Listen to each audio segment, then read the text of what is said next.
Hello educators, my name is Brooke Flerkey and I would love to go over the granular point of view of how to use technological tools provided by Screencast O'matic. And I chose educators as my audience because I want to help better inform you guys of how to use this recording feature. And I'll go ahead and I will go ahead and provide examples and step-by-step instructions. So before doing so, I want to go over the 5-pillar technology, and Screencast O'matic falls under number 3, which is screencasting, and you're able to record your screen by providing your own audio, your own music, and you can also adjust your screen, and you can also move it around like so. So how to use Screencast O'matic. So first you have to go to the website, screencastomatic.com, and then you're going to sign up for free in the top right hand corner. And here's a screenshot right here, and then right here it says sign up, it's free. So then after that you're going to start recording, and the recording gives you time up to 15 minutes, which I think that's really cool because I've tried other recording features and they're only up to 5 minutes long. And then you can go ahead and launch your free recorder, and then you have to click record select screen, so you can record yourself or just your screen, or you can go ahead and do both like I'm doing right now. And then once you have selected what you want to record, go ahead and hit the record button. Next is for the upload features. So once you're done recording, go ahead and save and upload. And then you can either click quick share or edit video, and just make sure that you add a title for your video. Let me move myself up here.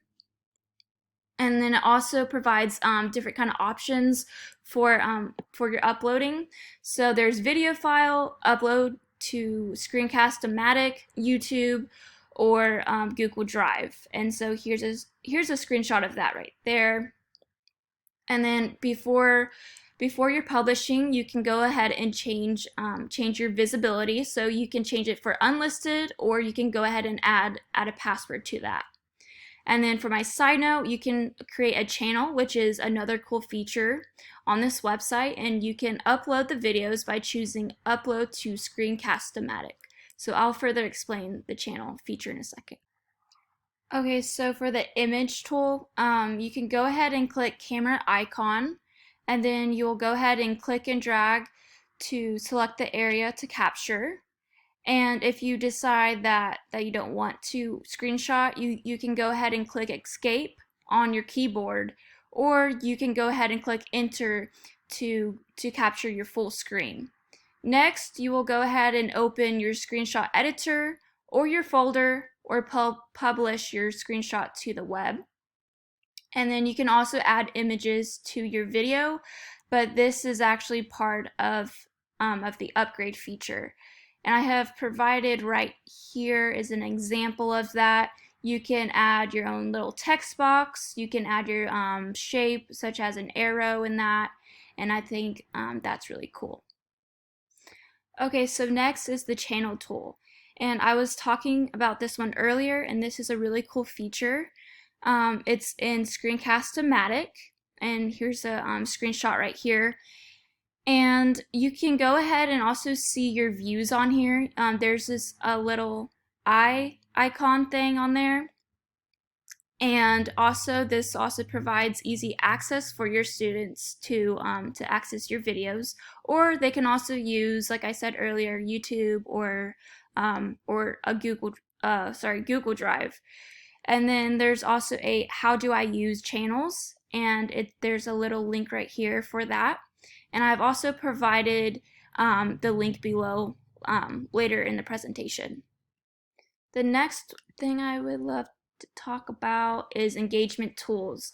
So you can adjust the length of your music. You can also add pictures, but this is part of the upgraded features. But you can go ahead and add your own music And so you can go ahead and go to your downloaded music or whatever and add that for free. You can also add captions in different languages. You can also create your own captions, but that's part of the upgraded feature or tool. And I think these are great tools because I feel like they can definitely engage students more in the lesson. And then for my resources, I have easy video creation for educators. Then I have how to use channels. And lastly, I have beginner's guide how to video. Well, thank you for watching. I really hope my presentation was informational for y'all. Thank you.